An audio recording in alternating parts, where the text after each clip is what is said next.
dia, aqui é a professora Thalissa e hoje nós teremos mais uma aula de Física B. Vamos falar sobre as máquinas térmicas e resolver os exercícios das aulas 29 e 30 da página 170.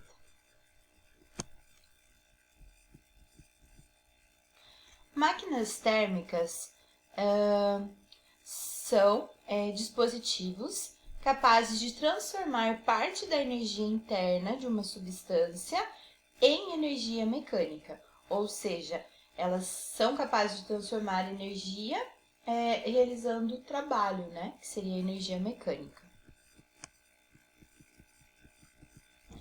Algumas considerações. As máquinas térmicas que estudaremos transformam parte da energia térmica em trabalho, em energia mecânica. Utilizam gás ou vapor como o fluido operante. Trabalham em transformações cíclicas. Então, as transformações que vão ocorrer é sempre cíclica, né? Trabalho em ciclo. Usam o vapor de água normalmente, né? Mas sempre usam um gás para realizar, a partir da força desse gás para realizar trabalho. Ali nós temos o ciclo de uma máquina térmica. Toda máquina térmica opera em uma transformação cíclica no sentido horário. Então, nós temos aqui mostrando, né, a transformação que ocorre no sentido horário. O trabalho vai ser igual, né, aproximadamente igual à área da figura, que é o que nós conhecemos como propriedade gráfica, né? O trabalho realizado pelo gás é igual à área da figura. Em transformações cíclicas em sentido horário, não teremos variação de temperatura, porque a temperatura inicial é igual à final. Portanto, não teremos também variação de energia interna. A variação da energia interna vai ser zero.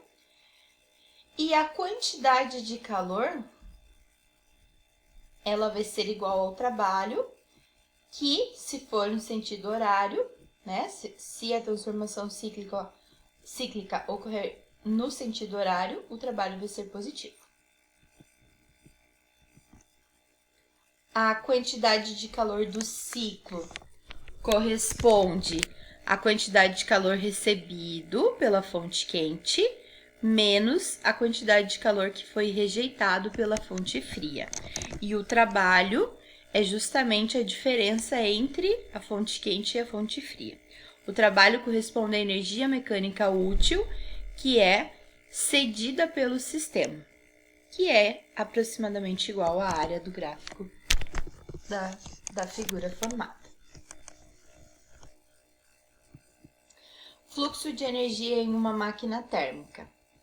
Então, nós temos a fonte quente, né, que vai fornecer calor. Uma parte dessa energia vai ser usada para realizar trabalho e uma parte vai ser rejeitada sobre a forma de fonte fria.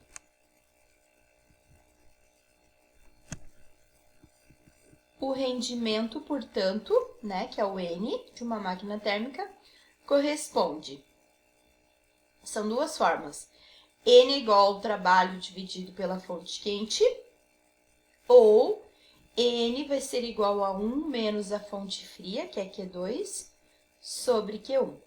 Quantidade de calor cedido, rejeitado pela fonte fria, dividido pela quantidade total de calor que é fornecido pela fonte quente.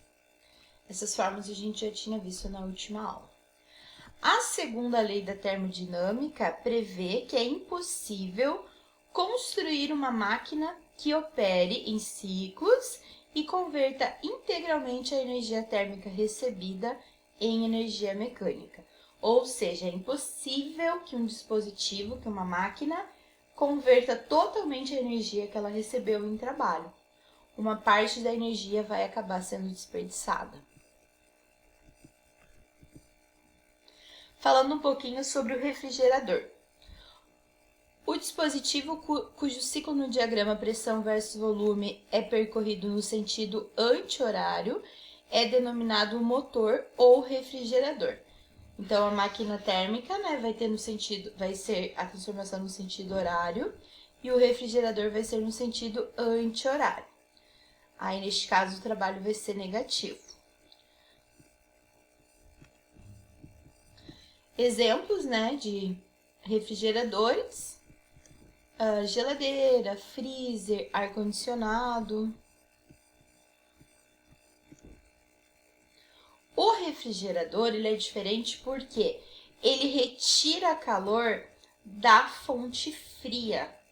Ele vai utilizar, né, um trabalho ali realizado pelo compressor, mas ele vai retirar calor da fonte fria. Naturalmente, isso não vai acontecer, né? Só acontece nos refrigeradores porque tem gasto de energia para isso. Naturalmente, o calor vai de um corpo mais aquecido, de maior temperatura, para um corpo de menor temperatura. Mas os refrigeradores, justamente porque eles recebem, né, a energia mecânica que é recebida do compressor, então eles usam essa energia, né, eles gastam essa energia para que o refrigerador consiga retirar calor da fonte fria. E vai rejeitar calor sob a forma de fonte quente. É por isso que se tu deixar um ar-condicionado, por exemplo, no meio da sala, não vai refrigerar. A parte da serpentina tem que ficar para fora, justamente porque vai liberar esse calor. Ele vai aquecer, né? A segunda lei da termodinâmica, outro enunciado.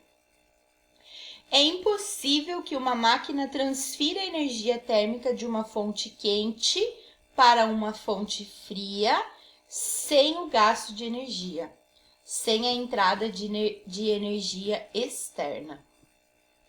Vamos fazer agora o exercício número 1 da página 172. Em uma sala fechada e isolada termicamente, uma geladeira em funcionamento tem num dado instante a sua porta completamente aberta. Antes da abertura dessa porta, a temperatura da sala é maior que a do interior da geladeira. Após a abertura da porta, a temperatura da sala. Aí a gente precisa responder ali. Diminui até que o equilíbrio seja estabelecido. Na letra B, diminui continuamente enquanto a porta permanece aberta. Letra C, diminui inicialmente, mas posteriormente será maior do que quando foi aberta a porta. Letra D, aumenta inicialmente, mas posteriormente será menor. E letra E, não se altera, pois se trata de um sistema fechado e termicamente isolado. Justamente pelo fato, como eu ensinei vocês, né, que a geladeira ela vai retirar calor da fonte fria e ela vai liberar o calor sob a forma de calor na fonte quente. Então, inicialmente, ele vai resfriar, mas posteriormente, justamente porque vai estar liberando calor, ele passa a aquecer novamente. Então, a alternativa correta é a letra C. Inicialmente, a temperatura do ar dentro da geladeira é menor que a da sala. Então, o contato entre ambos resulta num resfriamento. Inicialmente, vai diminuir a temperatura da sala. Entretanto, conforme o esquema, né, da geladeira funciona dessa forma, ele retira calor ali da fonte fria. Pela lei da conservação de energia, podemos concluir que a quantidade de calor, Q2, vai ser a soma da quantidade fornecida mais o trabalho. Então, Q2, que é o calor rejeitado, vai ser maior que Q1. Então, como o calor fornecido pela geladeira sala é maior que o calor retirado, com o passar do tempo, deve ocorrer um aumento da temperatura no recinto. Explicando por que foi aquela alternativa correta. E a questão número 2. O físico e engenheiro francês Nicolas Leonard Sadi Carnot, em seu trabalho Reflexões sobre a potência motriz do fogo, concluiu que as máquinas térmicas ideais podem atingir um rendimento máximo por meio de uma sequência específica de transformações gasosas que resultam num ciclo denominado ciclo de Carnot. Conforme eu já ensinei vocês, o ciclo de Carnot ocorre em 4 etapas. São 2 transformações isotérmicas e 2 transformações adiabáticas. Então, no total, a gente tem 4 transformações.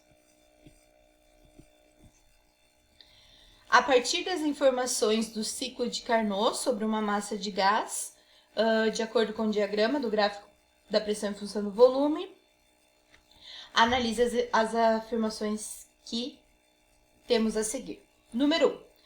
Ao iniciar o ciclo, a expansão isotérmica de 1 para 2, a variação de energia interna do gás é igual à quantidade de calor e o trabalho será positivo.